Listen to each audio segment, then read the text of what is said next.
We live in some real bullshit days. When I say some real bullshit days, I'm coming to y'all as naked as I came to this world. I just ain't lying. And I'm like I said too, y'all don't really need to see me, but shit, that's what y'all want to do. I'm close, in effect, indirect, talk to y'all. I want to know, who do you call when somebody come outside your house, bam on your window, and you don't trust the police? What do you do? I'm asking you. Why? Because truth is the truth. And we're going through a lot of bullshit. Because I got something else I want to show you.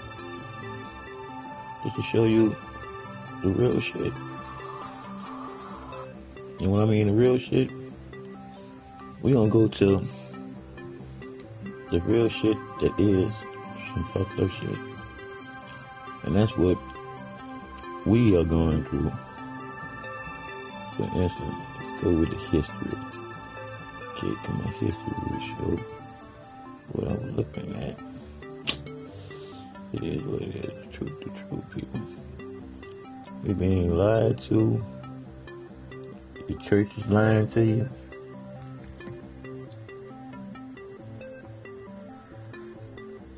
I'm checking out how unfair the justice system is to us as the people compared to how the justice system is to other people that have money.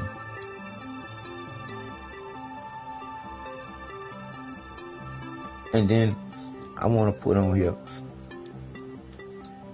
dealing with pharmaceutical drugs and shit. But they got me so fucked up.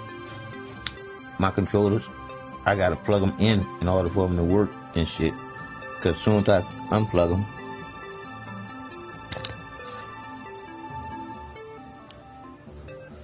watch, it's gonna go clean off. It's some bullshit. When I mean some bullshit, while I was in a whole mission, it did this bullshit. It just cut off. See? And I can show you.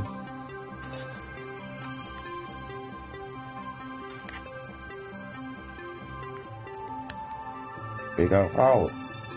So like I said again, when you look at the bullshit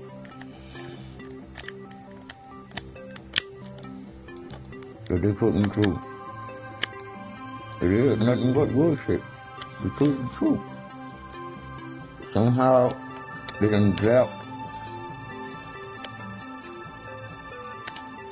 Somehow they done zap my phone, my controllers.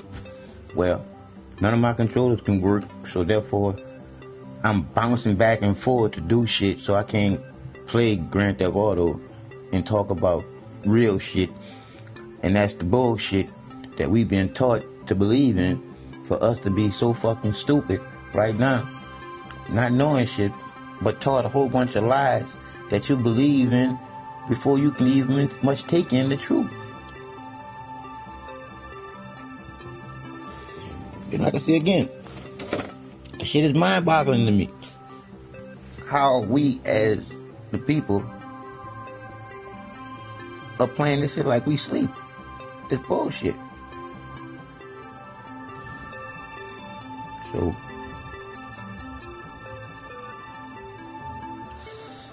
until you take the time out to filter everything through your heart, to know what you're talking about, and to basically go through the shit that you was taught. Because we was taught a whole bunch of bullshit.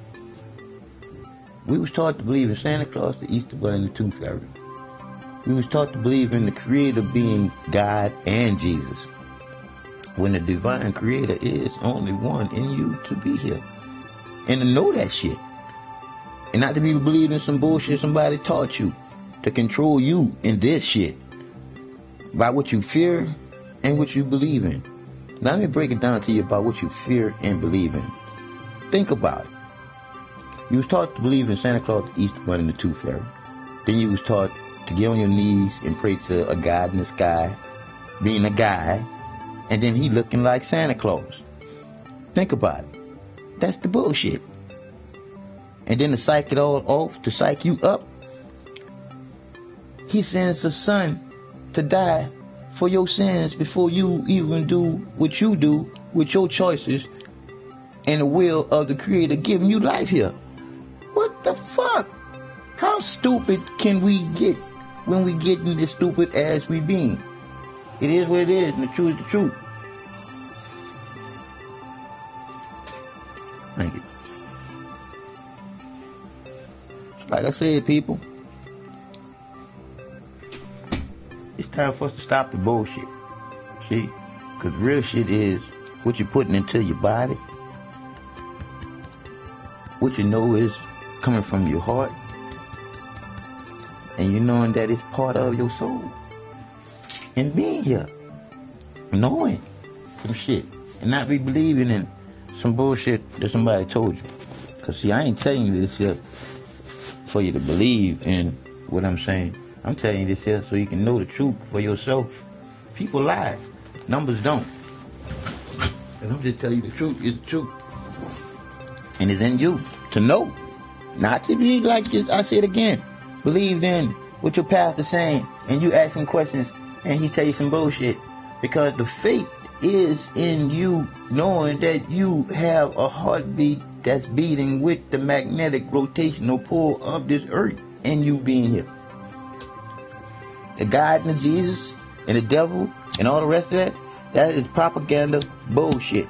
And when I say propaganda bullshit, you are what you be to be here. And that either you're stupid with the bullshit that you was taught to be stupid with, or you're enlightened with the light that comes on in your heart to know some shit. Because let me tell you, the truth is just that, the truth, period. And that is, the creativity in you is the creator of you. It's the light that comes on in your hearts. It's the lightning strike before there's smoke or fire. It's the unconditional feeling that you just can't explain or control. But it's the only reason why we all alive. We all part of one divine creator, second to none. That God bullshit is many. The truth is the truth. I done been through enough to be here to tell you the truth. Hey, I am a witness.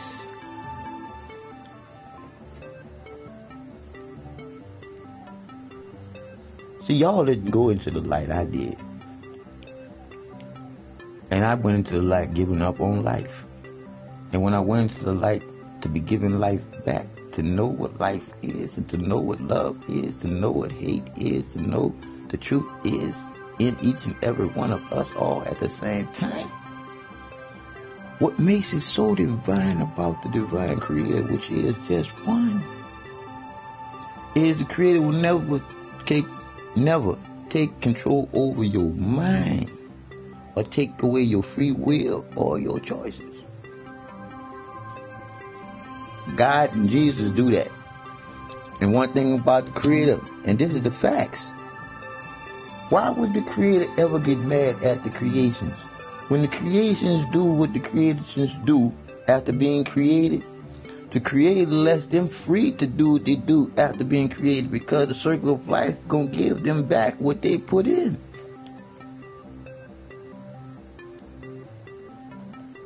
Let me explain to you the reason why they created a hell for you to believe in. Let me tell you the reason why they created a heaven for you to believe in. They created all these materialistic things for you to believe in, to get materialistic things here in the life you're living in, to not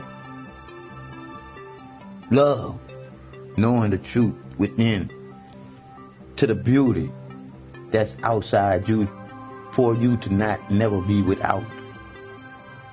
Knowing that the creator within you to be a creator too is eternal with you. Knowing the truth, not believing in some bullshit. I had somebody come outside my house. Had to be about 4 o'clock in the morning, in the beginning.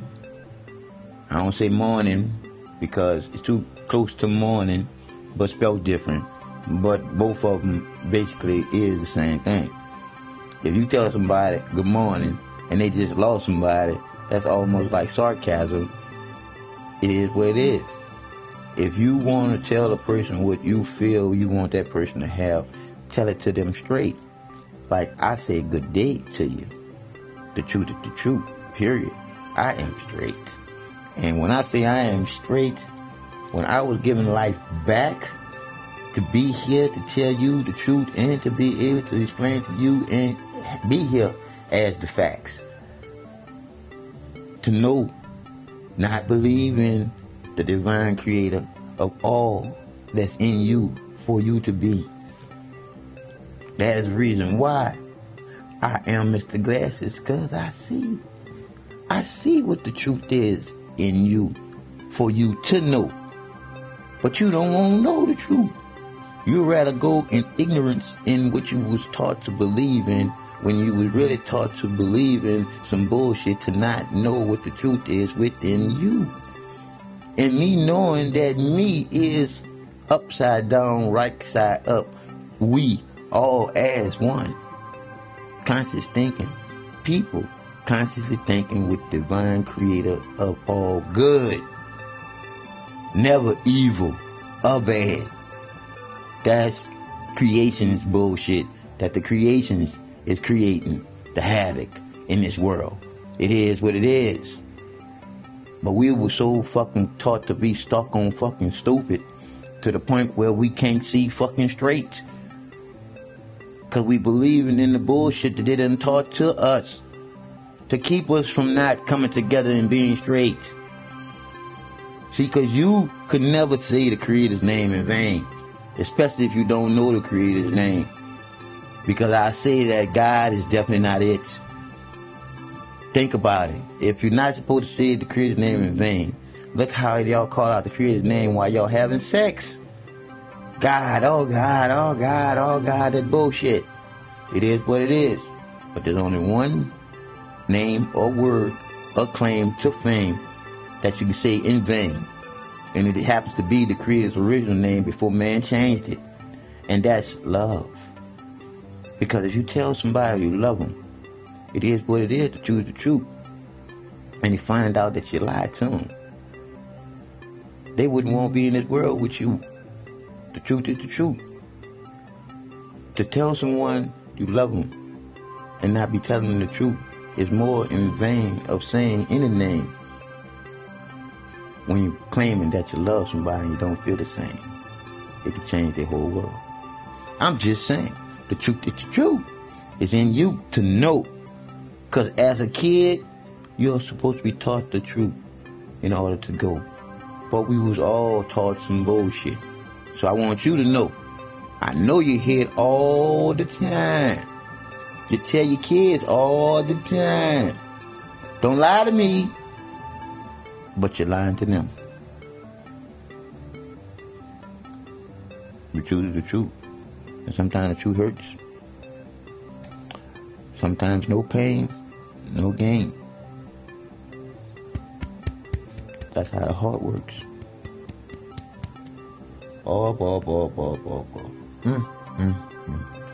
We've been taught a lie by all these lying-ass politicians and pastors and why?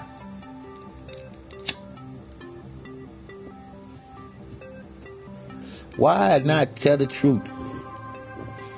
Especially when you know what the truth is. You're compelled to tell the truth when you know it. See me, this is all day, every day. Because I gave my life up. It is what it is. And when it was given back, this is the facts. When I gave my life up, I didn't give my life up committing suicide because I was in a hospital where people go at to stay alive.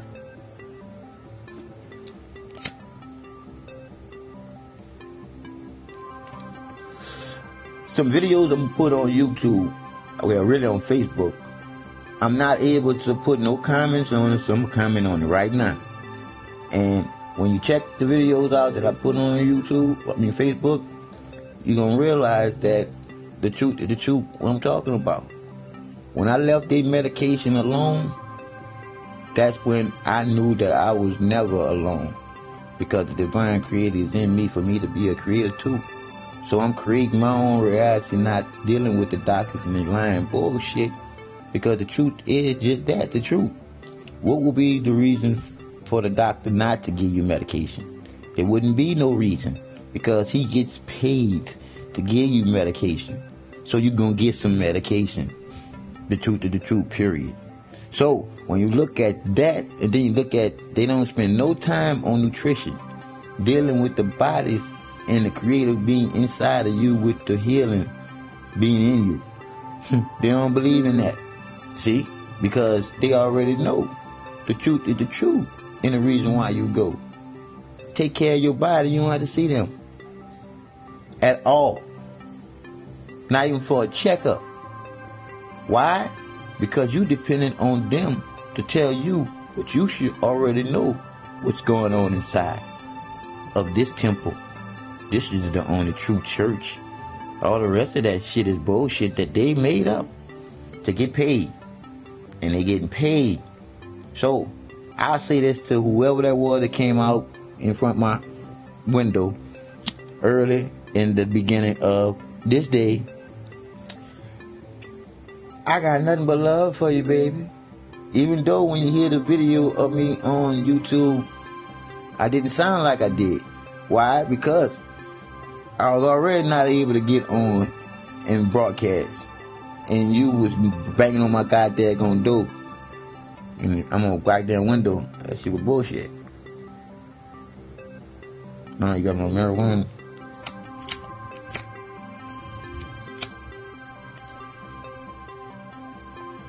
When I say that this is the best medication that you can be medicated with, and I feel sorry for a lot of y'all that depending on their bullshit, because their bullshit is them bullshitting you with it.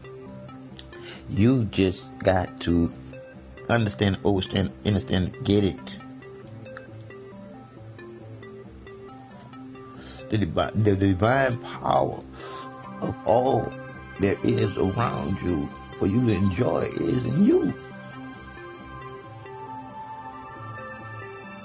A lot of y'all don't want to face the truth, being that the divine creator is in you, because y'all don't want to be held accountable for the bullshit that you do. It is what it is. The truth is the truth. Can't be afraid of it.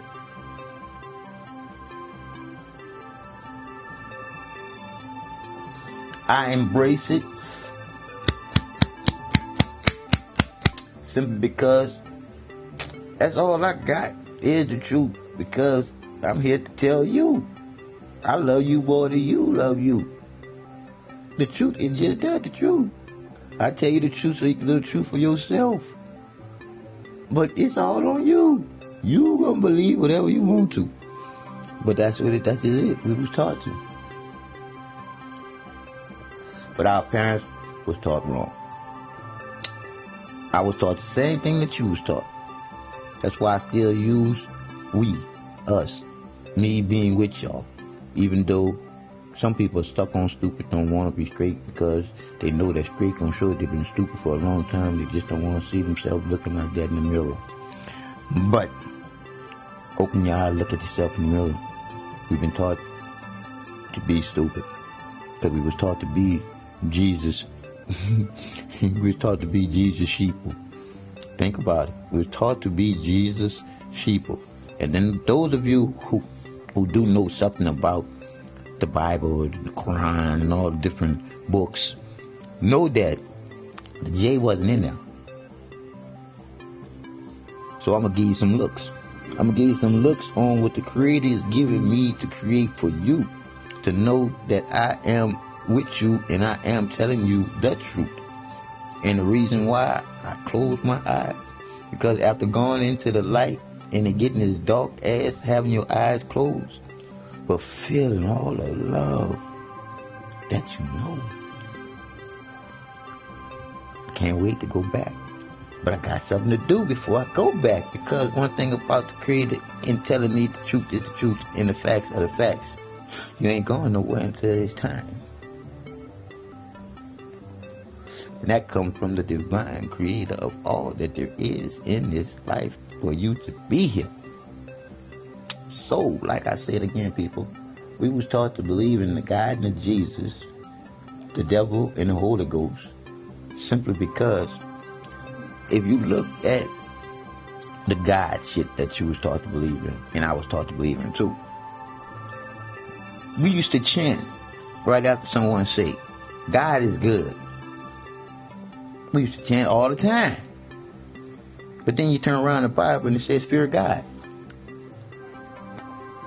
The Creator, the one that loves you unconditionally, the love that you can't explain or control, has no wrath, has no hate, has no wanting you to suffer in anything. So where did it come from with all this bullshit as the Creator is the one that destroyed? No, that was all man-made up bullshit, cause and effect. When you look at all the shit that man was doing, it wasn't the divine Creator that created the havoc that came to man. That was the circle of life that goes around, comes around, and it came back around to man. And it is what it is. But we was taught to believe in it was because of the sins of what we gonna do in the future. Man, if you really sit there and think for yourself for a change, because people lie, the numbers don't. And all my numbers add up to me being Mr. Glasses 48. Isn't it ironic that 48 is I, meaning it is what it is? It's all about the love. Because one thing about the love and you unconditional Creator that I know loves never hate, but we human.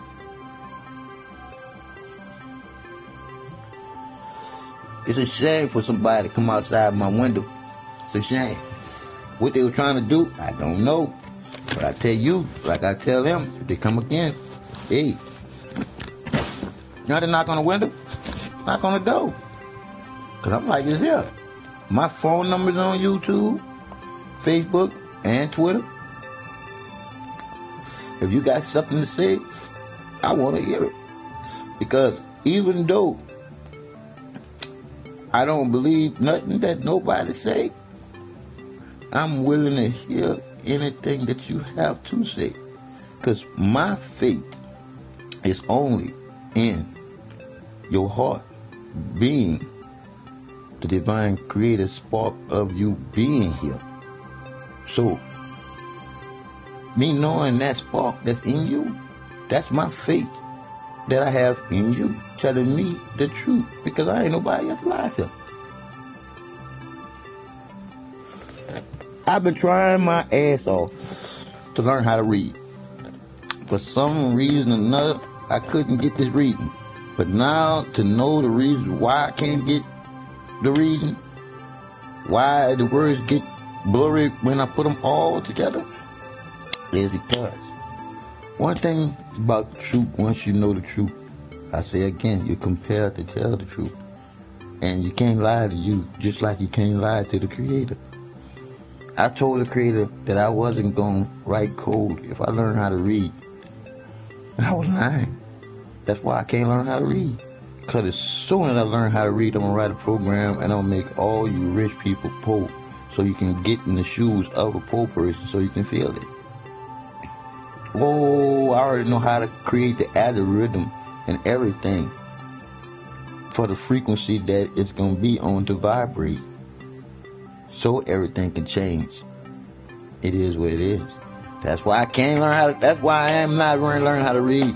That's the reason why I'm not able to learn how to read, boy, because I learn how to read it's on. It's on like Donkey Kong, because I already know I can do a lot of things with numbers already. Like, for instance, I want you to take 1, 2, 3, 4, 5, 6, 7, 8, 9. What number is missing? If you said that the 0 is missing, alright, you're right. So what if I take the 1 and circle all the numbers? You tell me what number is missing then.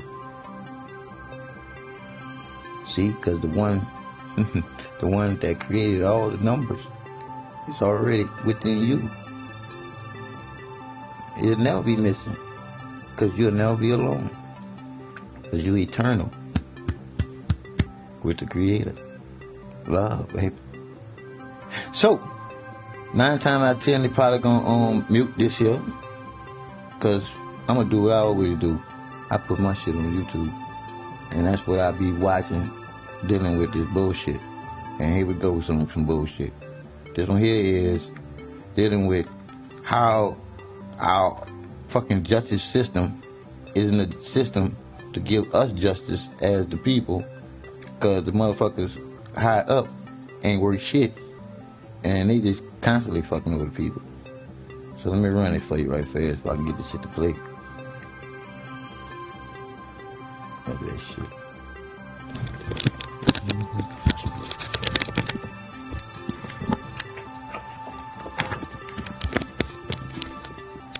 This just go to show you how much they play with us and our intelligence.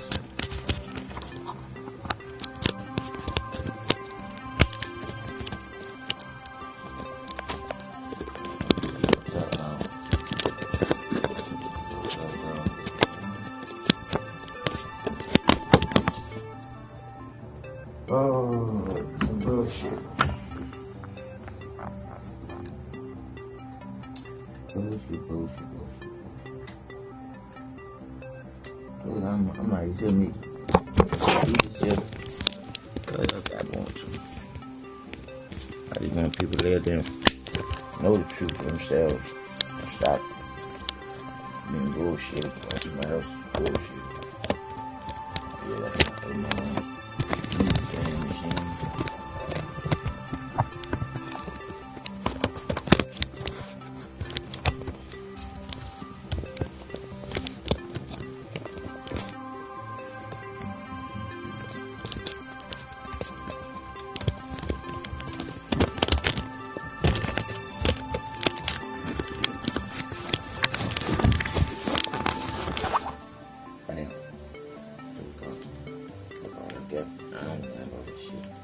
Alright, let's go.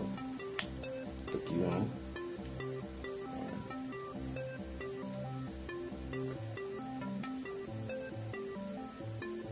And shit ain't standing long enough for me to turn that thing on.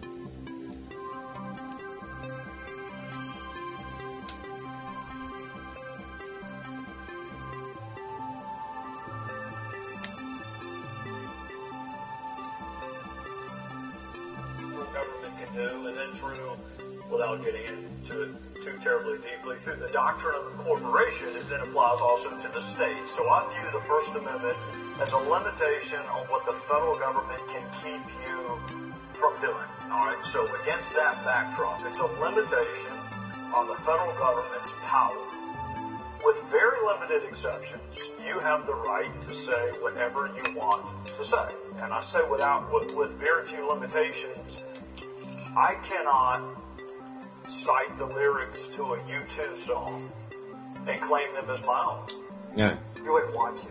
There's one, I don't know. One is a really good song. I can't, in a crowded room, yell fire. I can't, if you're not a public official, libel you. There are a few exceptions, but for the most part, I view free speech as a limitation on the federal or state government's ability to restrict what I say. I gotta give you the other half of it though. For every right that we have, and by the way, thank you to every veteran or every family member of every veteran for fighting to make sure that we got them in the first place and that we've kept them for 200 plus years. The best way I can compliment you and thank you for what you've done is to be a responsible steward of the rights that you have helped protect. So for every right we have, the right for me to say whatever I want, I think, as a citizen, comes a corresponding responsibility that I exercise that right judiciously. And when it comes to speech, I am welcome to tell you Dallas lost last night in the football game. I'm welcome to tell you that. There's no prohibition against me telling you that Dallas lost to Tampa Bay last night. It's just wrong. So I have the right to tell you something that is wrong. But as a responsible citizen, I have to use that right judiciously and responsibly. That's the way I view free speech. You know, the Founding Fathers had a clear understanding of how important freedom of speech is, and I wanted to read the First Amendment really quickly. Congress shall make no law respecting the establishment of religion, or prohibiting the free exercise thereof, or abridging the freedom of speech. They ain't had brown people in none of that shit. The right of the people peaceably to assemble and to petition the government for redress of grievances. What do you think our Founding Fathers were thinking about when they crafted the First Amendment? And possibly, what were they trying to prevent? Well, our Founding Fathers were skeptical of government in general.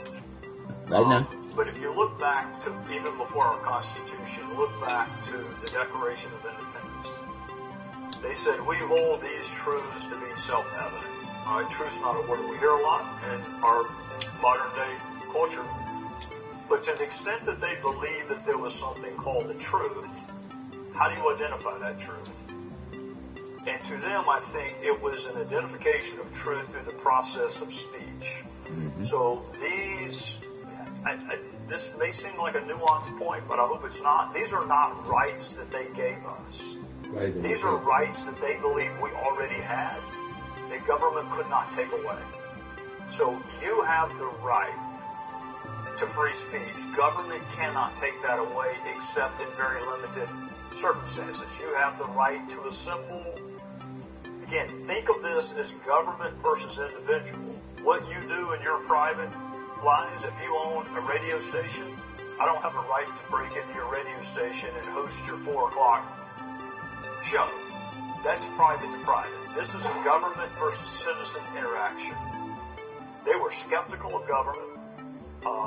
We got the 10 amendments, the Bill of Rights, as a negotiation because they were so skeptical of government. In order to get the Constitution ratified, some insisted on the Bill of Rights, the first 10. So, to the extent that you believe there's something called the truth, it helps us find it when you have the right, without fear of punishment from government, to say what you think is true. Absolutely. And we've seen that free speech has spawned a lot of important historic moments. Abolition, civil rights movement, the women's movement. These are important moments that really defined us as a nation. Can you talk a little bit more about how freedom of speech has defined American history through your lens? Well, you've listed the 3 pretty seminal points in our country's history. Abolition of slavery, women's suffrage, war. Those of you who went to war, I cannot imagine what it was like to have people protest you when you left, protest you when you came back, and protest you while you were overseas serving. I cannot imagine a more frustrating feeling than trying to preserve and protect someone's right who's criticizing me in the process of my service. But our Founding Fathers thought it was important enough to put up with the inconvenience of being criticized to give citizens the right to say, I don't think we should have pursued this war. I don't think we should pursue it in this way. Speech, to me, is the ability to speak truth to power without consequence.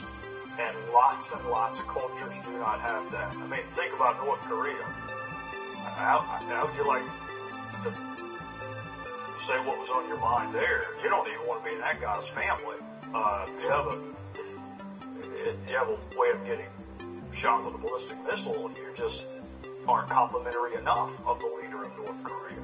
You have the right to criticize the President of the United States. You have the right to criticize the President-elect of the United States.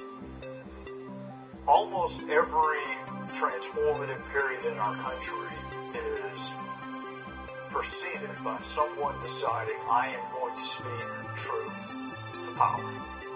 And the basis of that is your First Amendment right to say what you want without consequence of government, with very few exceptions. Absolutely. You know, I read that you used to deliver newspapers as a kid, and I'm sure you haven't always had a pleasant relationship with the news media, but we know that the media is a very important part of any democracy, and it's what separates us from those totalitarian governments like you were mentioning before, that we've got to respect both sides. What do you think, I know we're talking a little bit backstage about this, what do you think is the current state of freedom of press right now? My controller. Wow. Y'all just sent the fucking vibration or frequency through my shit and shut it down. That's some bullshit. I'll say this at the outset, just like there, because y'all do all about believe it or not, there are good and bad members of Congress. I'm kidding. They're good and bad field goal kickers. They're good and bad dentists. They're good and bad almost everything. There are folks in the media that, regardless of whether or not I agree with their personal orthodoxy, are professional and they do a really good job. And then there are those that, to me, have lost all pretense of objectivity. I, just in the interest of full disclosure, and I'm to the point in life where I can say what I want to say. I'm not fearful of the consequences of it. I've been really disappointed in the media since I've been in Congress. I think there is a blurring of the line between the opinion page and the news page. And I can take you to the headlines on almost any website on the internet right now, and you will say, well, that's opinion. That's subjective, not objective. There was an article written over the weekend about one of my friends, Mick Mulvaney, who's the new OMB nominee under President-elect Trump. Just terrible. And so, yeah, they have the right. Again, I would tell them with that comes a responsibility. They have the right to print it. You have the right to decide whether or not you think it's right or whether or not you agree with it. And quite frankly, you have the right whether or not to read it. So increasingly, I think we're voting with our telephone dials and whether or not we re-up our subscriptions or whether or not we go to certain websites. Fair use, motherfuckers. Fair use. A unique place in our culture. Call yourself they are given rights that the rest of us bullshit. Don't have. Y'all already stole a copy of somebody else's rights. That's a Supreme Court given protection as they're going about doing their jobs. But with that comes a corresponding responsibility. Let me just summarize my frustration with media this way. Nobody has breakfast plans, do they? There's a difference between being balanced and being accurate. If I were writing a balanced article, I could say, person X believes Senator Tim Scott is the most handsome person in the world. Person Y believes Senator Tim Scott is the least most handsome person in the world. That's a balanced article. Both are wrong, but it's a balanced article. It's closer to being the most than the least, but you see what I'm saying? That's balance. That to them, they've done their job. They have quoted this person who's wrong and this person who's equally wrong, therefore it's balanced.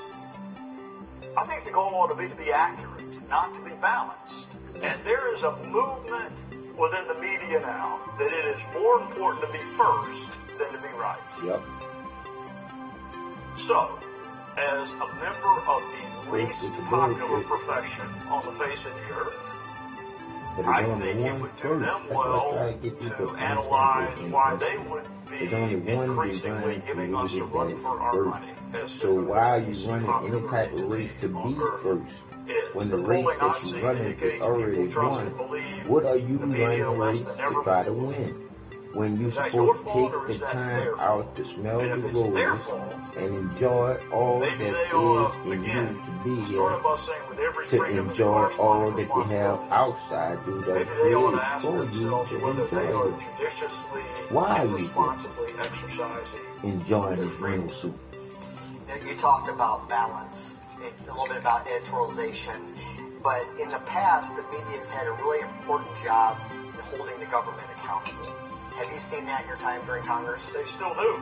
I have said all along, there are three entities in our society that provide oversight. Congress, the media, and the voters. The voters get to do it every 2 years. Congress gets to do it, but then that leads to your frustration of why didn't anything ever happen? You don't ever put anybody in jail. You don't ever fire anybody. And what we ought to do is tell you up front, we can't put anybody in jail. And we can't fire anybody in the executive branch, which leaves the media to provide the oversight. So I want you to think back in your mind over the last 6 or 8 years. The president doesn't like the word scandal, but let's just use the word scandal because I can't think of a synonym that he would like more. Fast and Furious, Benghazi, IRS, VA. You satisfied with the job the media's done? You satisfied with the depth and breadth of? They are breathless in their desire for a select committee on Russian involvement in the American electoral process. But I was talking to my very good friend and handsome friend Tim Scott this afternoon. I do not recall them being that breathless in calling for a select committee on Planned Parenthood or Benghazi. Those are two things the House decided to have a select committee on. They delegitimized both of those select committees before they were even formed. So, they have a responsibility to provide oversight.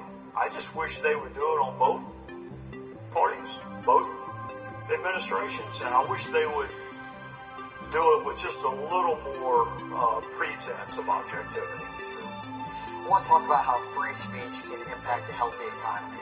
And we've seen that with free speech, it creates a marketplace of ideas. It allows for creative destruction. And we've seen, countries like Cuba, totalitarian governments that don't have a freedom of speech and have a horrible economy. How do you believe that free speech drives innovation? And what do you believe would happen to the American economy if we lost our freedom of speech? Well, you and I could start a company today and compete with Apple. I would not recommend either one of us doing that, but we could do that. And you have the power to advertise. You have the power to tout and laud the attributes of your product. But keep in mind, we started off by talking about, I like to hedge it like a lawyer, with certain limitations. What can you and I not do? We cannot claim that our product can do things it cannot do. I cannot claim that Copenhagen cures baldness. If it did, I would still be dipping. But we can't claim that. It's not true. I cannot infringe on your copyright or trademark. I can't steal Coke's formula. So there is the freedom of being in an economy like ours where you can start a business tomorrow, you can advertise, you can, within certain boundaries, tout and laud the attributes of your business. But again, under the heading, and I think our founding fathers were as genius as mortal human beings can be. They also understood the objective at the end is this thing they call truth.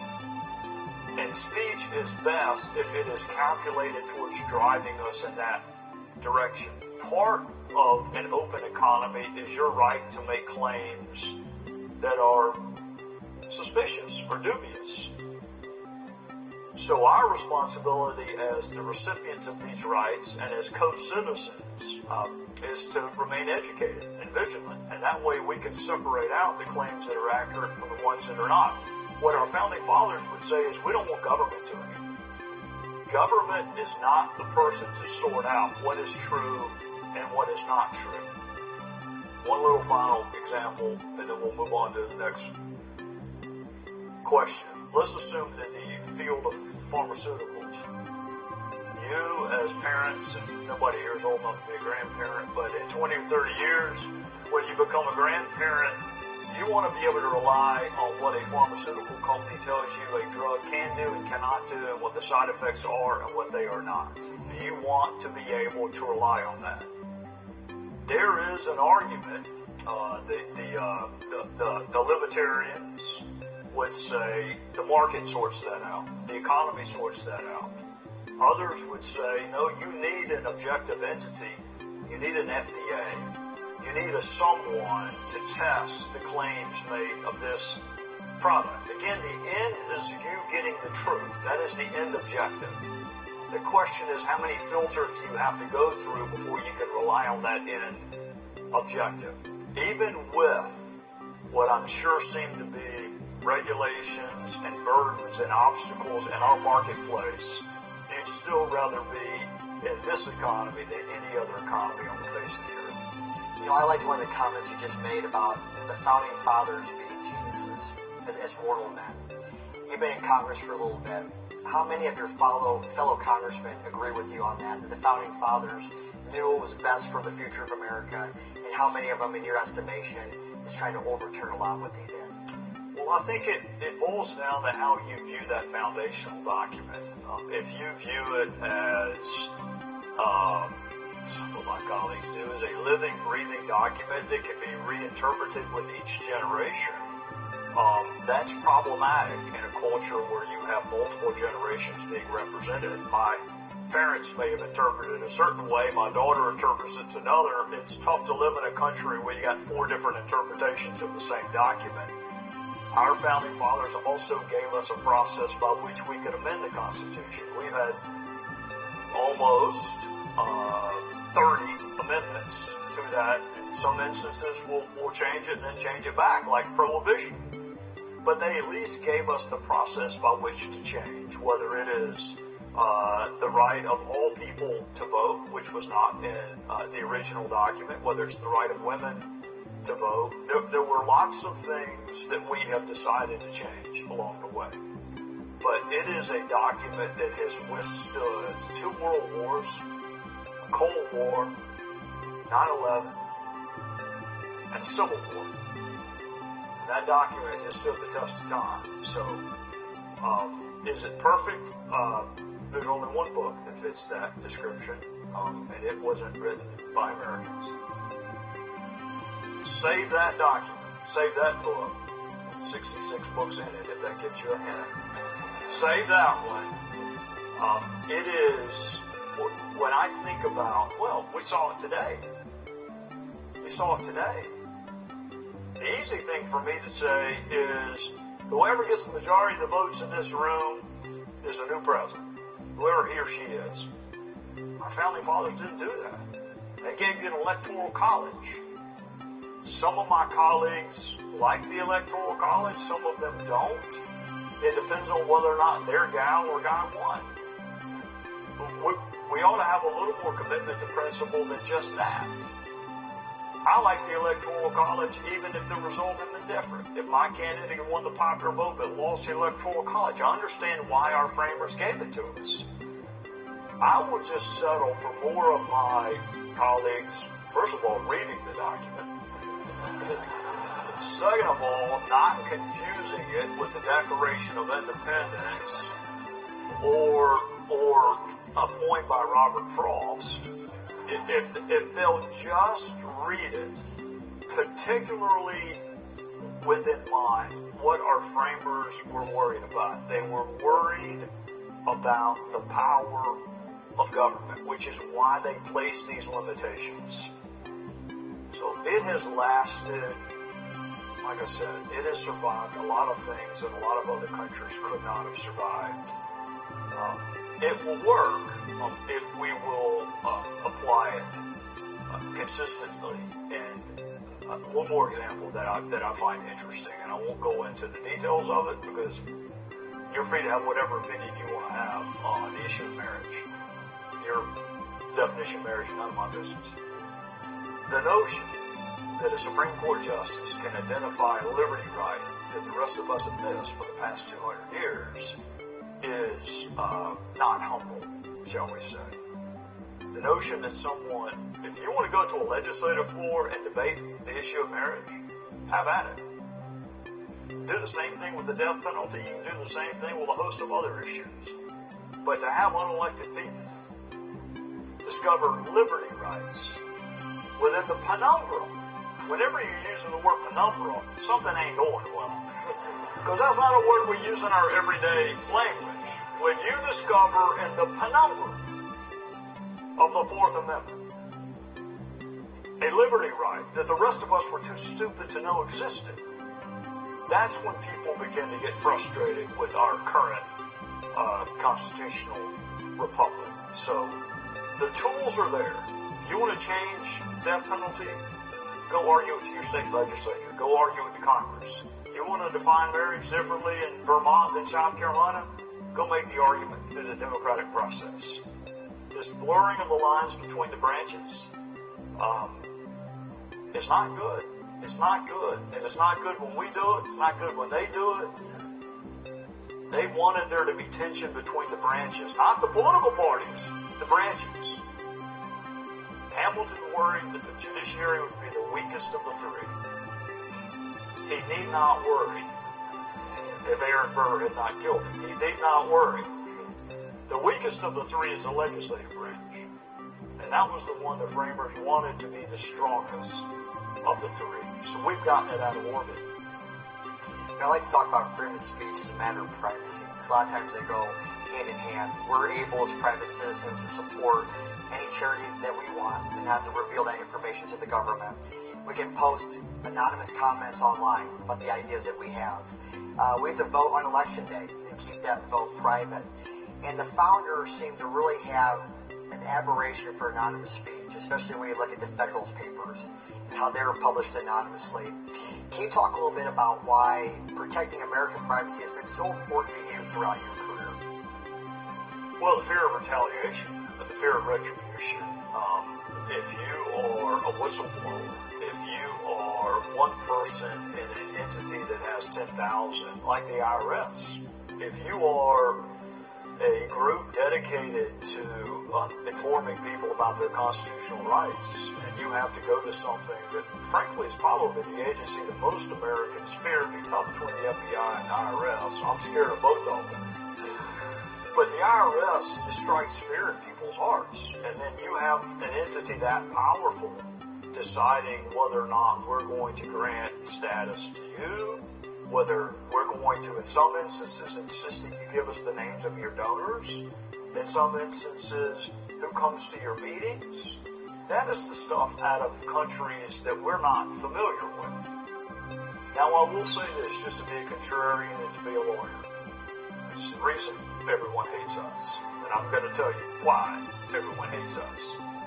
For me to be able to evaluate whether or not what you say has merit or not, I'm going to want to cross-examine you.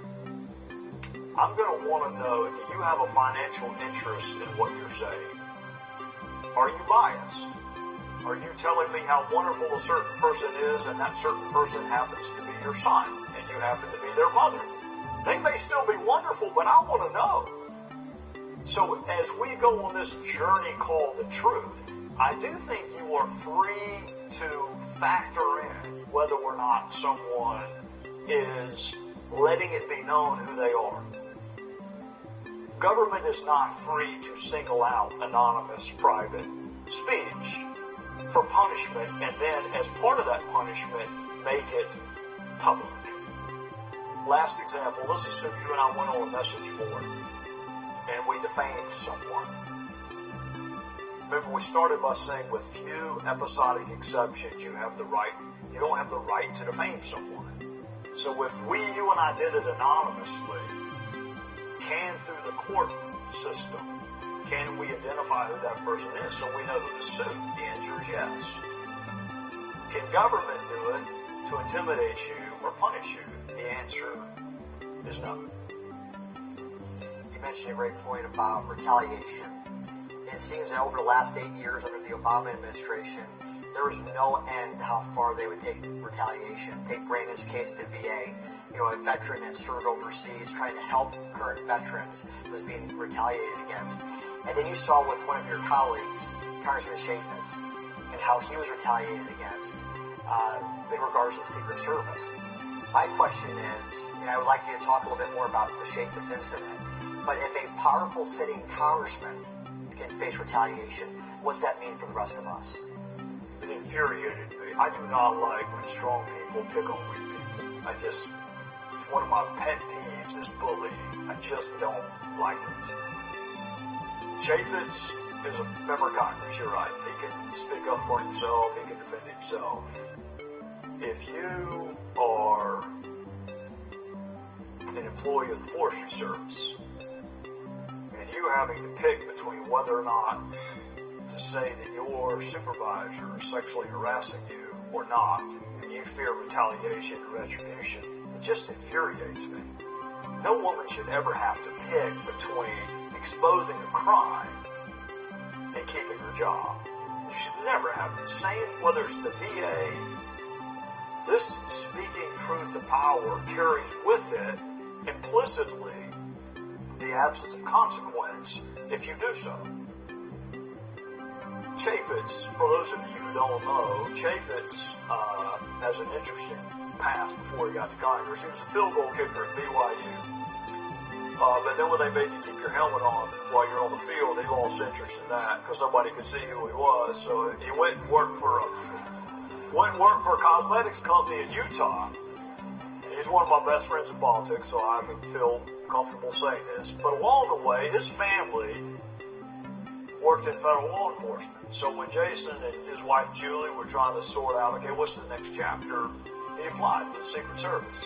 Thought it'd be a really cool job to protect the president's life, first lady, vice president. So he applied.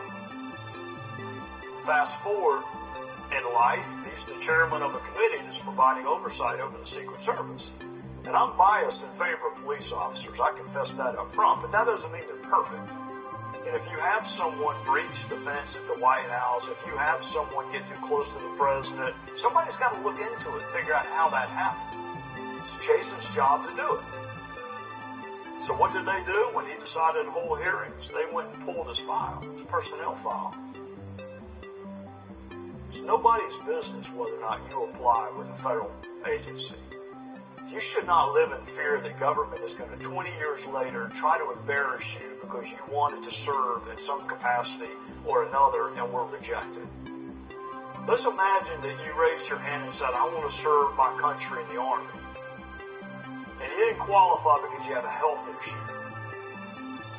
20 years later, you're welcome to criticize the Army without the government seeking to embarrass you by disclosing your personnel file. But they tried it with Chaffetz. 40 some odd people got their hands on that file. Listen, Jason is a Mormon from Utah. If you think you're going to find something interesting in his personnel file, you have lost your mind. You are better off, seriously, reading the dictionary for enjoyment than you are reading his personnel file. There's nothing there. But it's none of government's business. And we say government like it's some entity. It is an amalgamation of people, some person in the Secret Service that you granted the imprimatur of the U.S. government decided to do it. There is no entity called government. There are people who work for the government. And some of them made very, very, very bad decisions for which there should be consequences. Which gets to the next point. The consequences were completely underwhelming of those who accessed and breached Jason's file. Just like the consequences of maladministration at the VA, just like with the IRS targeting scandal, can you name a single person who lost his or her job involuntarily? I don't mean retiring. I mean involuntarily lost their job. No, you can't. I don't like bullies. I don't like it when people pick on people when the situation is not equal. And with government versus whistleblower is not equal. You mentioned briefly the IRS. Can you explain to us what happened there? Is that scandal even over? Jimmy Jordan is another good friend of mine and a colleague from Ohio, has spearheaded that for us on House Oversight. The IRS targeting scandal, if you want to form an advocacy group to educate people about the Constitution or educate people about global warming, whatever you want, it's none of the government's business what your purpose of your advocacy is. they're going to ask you what percentage of your time is dedicated to social advocacy or information sharing, and what percentage of your time is dedicated towards politics. And if that percentage falls in line with regulations, you receive tax-exempt status. So let's assume this crowd over here on the right wants to form a social advocacy group under 501c3 to educate your fellow citizens about their Fifth Amendment rights. If you qualify, you receive tax-exempt status. What the IRS was doing is they set up a filter that identified names that are synonymous with conservatism. Tea Party. Freedom. They even included Constitution. I don't know why they felt that way, but it says a lot about them that they consider that to be conservative groups. But they set up a different path to being confirmed or approved for conservative groups than they did liberal groups. Remember Lois Lerner? It all started with her. It actually started with the Supreme Court decision, Citizens United, that the president criticized the Supreme Court during the State of the Union. Said they got it wrong. You remember Alito shaking his head no? That was the opinion. So Lois Lerner hears the president criticize Citizens United. They set up this method by which they're going to judge your application differently than they do other people's applications. It is the government discriminating based on the content of your speech. Imagine the sheriff in your hometown stopping cars that had a Clemson sticker but not a South Carolina sticker. It's no different. It's him deciding, I'm going to pick this group to favor and this group to punish. And they did it, and they would have gotten away with it. Some of the groups, you ask, is it still going on? Some of the groups still have not heard back. It is, number one, the government telling you you have to do this to receive tax-exempt status. Okay, that's fine. You can debate that. What is beyond debate is government cannot discriminate based on whether or not they like the speech. And if you look at the emails, the few that they didn't manage to destroy, if you look at the emails, Lerner is lamenting Republican wins. She is celebrating Democrat wins. She says we need to come up with a plan